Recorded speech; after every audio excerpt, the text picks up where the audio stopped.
kati gwali yenna beeranga okwata ekitabo n'ekkalamu obe nga onootinga ensonga zonna tetugenda okubeeranga tubatuusaako wano biidhinillah.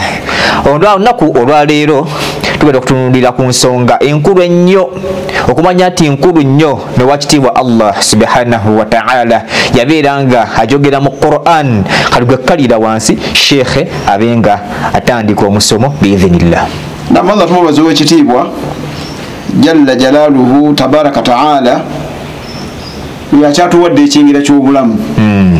Tetuyinza kubanga tukibuusa amaaso kubanga tetwandibadde batulula wano olwaleero singa tubadde nga tetuli balamu. Ensonga ey'okubiri Allah gitumwebaza ku kutufuula abasiraamu ddala kubanga twandibadde bakoola abantu kubatwala eri busiraamu nga ate tetuli basiraamu. Obulama gwa Dawa TV Uganda omukulu kukoola abantu okubazza eri ku kkubo ettuufu, okubakoola okubaza ku kkubo ettuufu eggolokofu ettereevu mustaqiimu straight bagitata mu luzungu the straight path.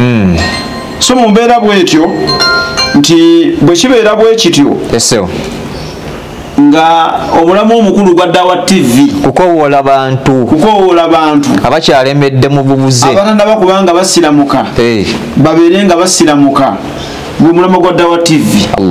Tunaba okola tuli basiraamu ate nga tubaga kusiramuka era tulina kuba ffe nga ffe tuli basiraamu fenyini tuli basiraamu era tuleke tubakowoola tukoola abantu bajje eri obusiraamu kuba omulama gwa Dawa TV koola abantu kudda eri busiraamu. Aya ya Allah nyingi seemu. Allah ga nti udu ila sabili rabbika bilhikmati والموعظة الحسنة وجادلهم بالتي هي أحسن إن ربك هو عالم بمن ضل عن سبيله وهو عالم بالمهتدين. nabwekityo Allah tumwebaza okutuwa obulamu ate nga tuli basiraamu.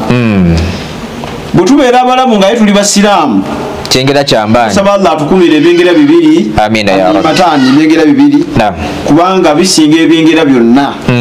Saba Allah bitukumire amina ya rabbi tujulule nabyo tubeera abantu abalungi tumusinkane nga Allah atusiimye nga naffe tuli basiimu. Allahumma ta'ala aya eri mu surati Ahzab era eno ssuula ng'ereetera okuggwako ekireetesezza aya eyo misomo gyaffe egyayita twajja tulaba baganda baffe bano bamulutadi abalokole abakulisaayo abasoma ekifuulannenge Qur'ani abatali basiraamu nga bakulu beeyambisa omukisa okubeera nga bayisaawo bye bayisaawo ebyabwe Qur'ani bagiryamu ssente kubanga buli wasoma ekifuulannenge ebintu ne bamufuuwa n'okubeera nga bawakanya amateeka ga Allah ne bafuuwa omulokole ssente n'asoma aya ekifuulannenge n'ayisoma n'ayogera olulabo nga ayogera luddica neyefuula ow'ekitalo naye nga kwagala ssente.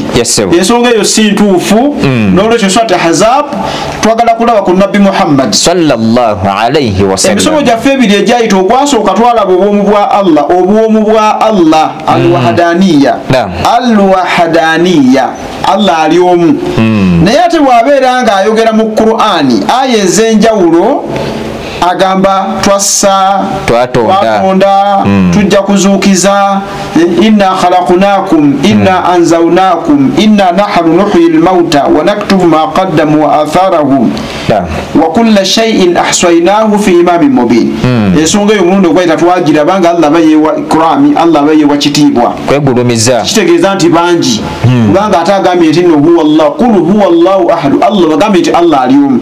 Qur'an tesobola kubeera ng'ekoonagana kisoboka ebigambo bya Allah bikoonagane lwaki Bayibuli ekoonagana kubanga bigambo byali by'abantu be babiwandiika tebyava eri Allah era Bayibuli si kitabo kya Allah kyakuliyetingibwawo bantu bamala ebiseera nga bateesa balabe engeri gye bagenda okufugira obulimba ensi eno okugifugira ku bulimba nolwekyo kyayawula njagala oyawule Qur'ani yava eri Allah era yeeyogerera yava eri Allah tanzila al-aziz ar-rahim nazaratu bihi ar-ruhul amin kategerekese bulungi ala qalbika yajisa kulimira Nabi Muhammad sallallahu alayhi wasallam ku mutima gwe alyoka abeere mu abo litakuna bil munzirin alyoka abeere mu abo abatiisa naye ate yo Qur'ani ate yo Qur'ani nazaratu bihi ar-ruhul amin kibulino yajisa ekisooka tanzila al-aziz ar-rahim. Thaniya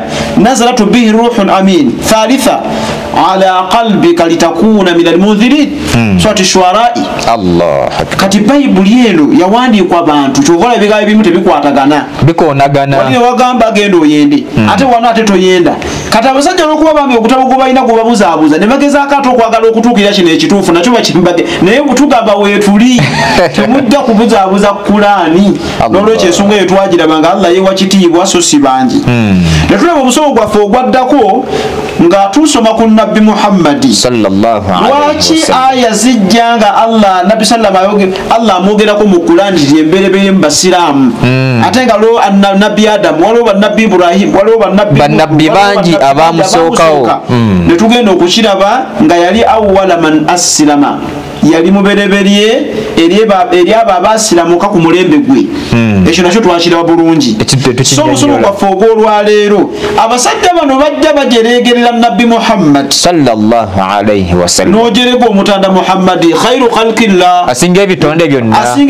byonna aswadiqul amin omwesigwa ow'amazima omwesigwa w'omulembe omwesigwa aminun umma omwesigwa w'omulembe guno oyagala kumujereegerera oyagala kumukkakkanya oyagala kumutyobola tugamba tumujja kutyobola Nabbi Muhammad n'okumujolonga temujja kumujolonga bajereka bagamba ku aya eri gy'osomye Surati Ahzab mweri Allah wagambira billahi minash shaitanir rajim inna Allaha wa malaikatahu yusalluna ala nabi ya ayyuhalladhina amanu sallu alayhi wa sallimu taslima.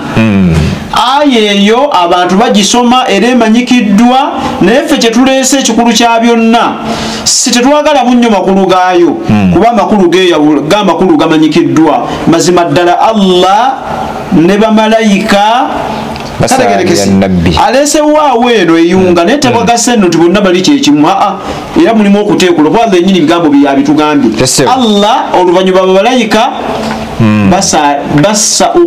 Allah yassa kusaasira ku Nabbi Muhammad bamalayika ne basaba Allah so kusaasira ku Nabbi Muhammad so sigamba nti Allah ne bamalayika basabira Nabbi oba basaalira Nabbi enzivundo eyo yeetaaga okugitereezaamu mazima ddala Allah asookusaasira ku Nabbi wa Muhammad n'emikisa gye n'ebyengera bye bamalayika beegayirira Allah oba basaba Allah asookusaasira n'emikisa kwekibwa Nabbi Muhammad naffe abakkiriza Allah naffe n'atugamba n'atukoowola kubaga nti inna Allaha wa malaikatahu yusalluna ala nabi ya ayyuhalladhina amanu najjayo abakkiriza nammwe abange mmwe abakkiriza Allah swallu musabirenga ddala nnyo Allah asookusaasira kwe wasallimu taslima amakulu ffe Allah atugamba tusitumuwegayirira asaasire nabyani Muhammad mu hadithi ya Nabi sallallahu alaihi wasallam man salla alayya salatan wahida alayha biha 10 bw'osaba Allah asaasire Nabbi omulundi gutya gumu bwe guti Allah akusaako ensaasira 10 empeera eziri awo kategerekese bulungi wala nagamba nti swallu alayya fa inna taslimakum tablughu haythu kuntum musabe Allah ansaasire kubanga wonna omuddu wabeera n'asaba Allah anteekeko okusaasira kwe n'emikisa gye n'ebyengera bye Allah amumulaga nti kati ogundi yakusaalidde era bamwagala ennyo okubeera nga Allah abawunya ebibonerezo by'enkomerero mwitirize nnyo okusalira Nabbi Muhammad n'okuvuunama ennyo kubanga okuwolerezebwa kwa Nabbi Muhammad tekujja kuba ku buli muntu naye yayikira okumusaalira ennyo ekyokubiri okumusabirako okubeera nga Allah amuwa ekifo kiri mahamuda ekitenderezebwa kiraba bulungi kuba n'omuntu ayimukako ekiro n'asaala ku layiri Allah yagamba nti asa an yab'atha rabbuka maqama mahmuda tomanyi oba oliawo Allah wanaakuzuukiziriza mu kifo ekitenderezebwa bakulu ekifo ekyebbeeyi nolwekyo abaagala okubeera nga bawolerezebwa Nabbi Muhammad betirize nnyo mukolaki okumusaalira empeera nnyingi ekyokubiri abantu abaagala ennyo okubeera nga babeerako okumpi ne nabbi Muhammad n'okuwona ebibonezo by'omukabuli kuyitiriza nnyo okuvuuna makathratu sujudi. Ensonga endeeseewaawo si kubabuulira makulu ga aya eyo nedda nabakubadde nga nago tugalabye agasookerwako. Ensonga esoose bannaffe bajerega nabbi nga bagamba nti Allah asaalira nabbi. Balinamu ennyingo ziri bbiri. Ennyingo esooka bagamba nti ekisookera ddala Allah bw'abeera nga bo bakuyita kusabira so nga aya erikkiriya kusaasira eri nabbi we bo bavuunula ne bakozesa Qur'an ez'Oluganda oba simanyi oba jezire ziga nti Allah asaalira nabbi simanyi naye nga kusaasira eri nabbi. Kati bo bakozesa enzivuunula ey'ekijega egamba nti nno nti Allah asabira. Bo yentegeera yaabwe bo yentegeera gye bakitwalamu. Allah ayinza atya okubeera nga asabira nabbi Muhammad? Ekisooka awalan bagamba nti kitegeeza Allah ono ayinayo ate Katonda gy'asaba. Oba kategedde akantu ako? Ayinayo ewalala ye gy'asaba ewa Katonda omulala gy'asaba. Ekyo kimu.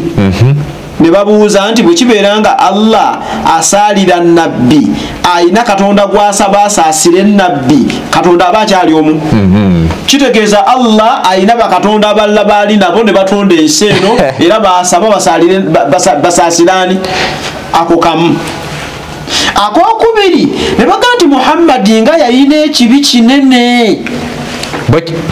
Bo yentegeera yaabwe nga yalina ekibi kinene. Ebyo byonna babijweteka wekibwa nabbi Muhammad kati Muhammad ayinza atya okubeera nga Allah amusabira ekibi ne kiremerawo. Bamalayika nabo ne basaba ekibi era ne kiremerawo. Naga nti kati mwe abakkiriza mwe munajjawo ekibi ekyo Allah kyamulema bamalayika ne kibalema ye ate ekizakitire bwe kibeera nga Allah teyakijjaawo bamalayika nabo tebakiyiiza. Kati mwe abantu mwe munakijjawo abo nno be baganda baffe babulutadde abalokola boogera ebigambo ebitali bituufu ku nabbyaani Muhammad. Kifaanagana ng'omukyala yali bwayisaawo yali mukyala Hajjati n'ayogera ekigambo naye kyali kibi nnyo. Yagamba olumbe lwa siriimu luno maama lwatalaaga lwabuna nga yaluta olumbe lwa siriimu yali siriimu gwe yali ayogerako nti olumbe lwa siriimu lwatalaaga okumanya lwabuna buli wamu ne Allah lwamulema okutaayiza. Lwabuna lwamulema okutaayiza ekyo kyogerekeka. Subhanallah. Naye ogenda okumwetegereza nga iriza ayina nnene kitegeeza aliko ebyali bimulaba. Kati abantu mujja ne beeyambise enjogera etali ntuufu ne bajogera kwani ku Allah subhanahu wa ta'ala. Kaakati bannange gye twagala okuba nga tugitemaatema tumanyi tugendeko mu Bayibuli. Omanyi abasajja abakulisaayo bano abamu bambi ndiga. Kati pasita bano bapasita baliko obusungu bwa Katonda.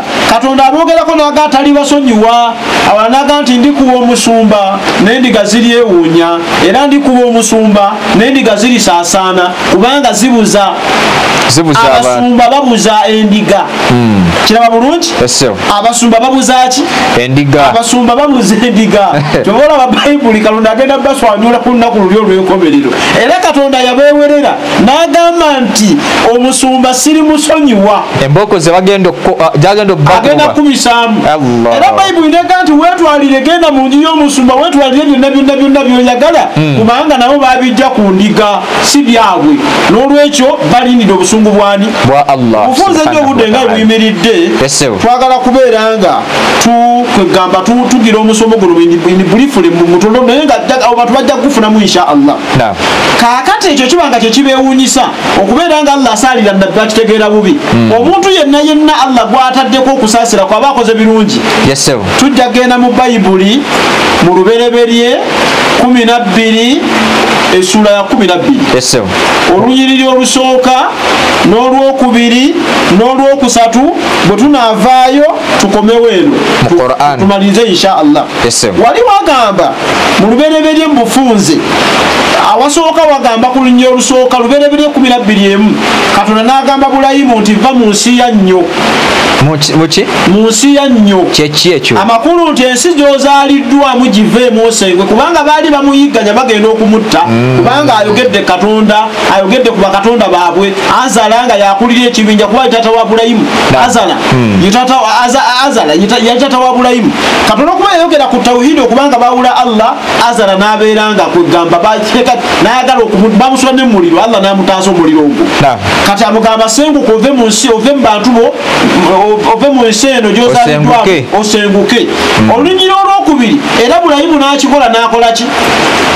N'avaayo nti ojja kufuna ojja kubeera naawe ojja kuba eggwanga ddene kuba ojja kutoli omu ogenda kufuna omukyala ogenda kuwasa ofune abaana amakulu naawe okole eggwanga eriri eddene. Kyova olaba Katonda amufuula ggwanga ddene ku lunyiriri olwokubiri 12 Ibulayimu n'afuuka eggwanga ki eddene. Ntuuka ku lwokusatu olwo Katonda n'agamba Bulayimu ti Bulayimu nze nga buyo era ebika byonna n'amawanga muggwe Bulayimu muggwe mwenaabiweeranga omukisa n'oyo anaakusabiranga ggwe Bulayimu n'amuwanga omukisa. Omukisa ng'ani ayogera? Katonda yawa Bulayimu omukisa. Yasooka mugamba senguka ove mu nsi ya nnyo ogenda awalala mu nsi gye ensuubize. N'amugamba bw'onootuukayo ogenda kukola eggwanga ddene ofuuke eggwanga ddene ove eno gye bakutulugunya kuba baali baagala kumutta olw'amazima. Olwokusatu Katonda n'amugamba nti ggwe Bulayimu nze nga buyo era ebika n'amawanga 12 muggwe Bulayimu mugwe mwenabiweeranga omukisa era oyo anaakusabiranga naawe nange namuwanga omukisa n'oyo anakkolimiranga nange simuwenga muki mukisa. Bannange Bulayimu oyo okubeera nga Katonda amusaasira n'oyo n'atugamba tumusabire. Bulayimu yalina kibi ki bakitulage bwe nakitulaga naffe tulage ekibi kya Nabbi Muhammad wakimumukola ki naye nga tebakiyina. Mu bufunze nga mmaliriza omuntu yenna gwe basabira tekitegeeza nti abeera alina ekibi kyeyakola wabula omuntu yenna Allah buli wabeera nga amusaasira nagamusomolaba muddu wange oyo muntu mulungi olaba omuddu wange musabire kola omuddu wange oyo muntu aba muntu muki mulungi. N'olwekyo abakulisaayo badde engulu ekigambo kye bagamba nti nno nti Nabbi Muhammad yalina ekikulimu Nabbi Muhammad Katonda n'amusabira nekiremerawo ate ne bamalayika nabo nekiremerawo temujja kukijjawo tebategeera wantu wano omuntu Allah gw'aba asaalidde bagwataddeko okusaasira kwe aba alina emikisa mingi era aba yakola ebintu bingi Allah aba amusaasira aba amusonyiwa buki nakumwongera byengera n'okumusiima. Olw'ombeera nga bweyimiridde ndowooza obudde si bulungi oba oli awo mukkize tufundikire omusomo guno naye nga yetegerekese buki bulungi nnyo yetegerekese bulungi nnyo. Ekisabisa Nabbi Muhammad si kuba nti yaliko ekizibu n'ekibi wabula byali birungi. Omuntu bw'akola obulungi asabirwa omuntu bw'akola obulungi yeebazibwa n'asiimibwa nti aba alina kibi oba asiimibwa. Bwe kibeera nga Muhammad yalina ekibi balyowo basooke batulage ekibi kya Bulayimu basooke beetegereze ekibi kya Bulayimu basooke bakituwe naffe tumulage ekibi kya Nabbi Muhammad soka tebajja kukikola ki kukifuna tebajja kubanga bakifuna. Wa barakallahu fiikum. Tweyanziza nnyo tweyanzege Sheikh waffe olw'omusomo omulungi ennyo gw'osobodde ssebo okubeera nga otusomesa era n'otutangaaza. Nsaba wakitiibwa Allah subhanahu wa ta'ala abenga ssebo akusiima ffenna abenga atusiima n'abo bonna abali ku Da'wa TV Uganda babe nga bafunamu ekyokuyiga basobole okubeera nga beegasa nakyo batuuke maaso ga wakitiibwa Allah subhanahu wa ta'ala nga abasiimye. Sijja kubeera nga nsukkaku wano. Assalamu alaikum wa rahmatullahi wa barakatuh.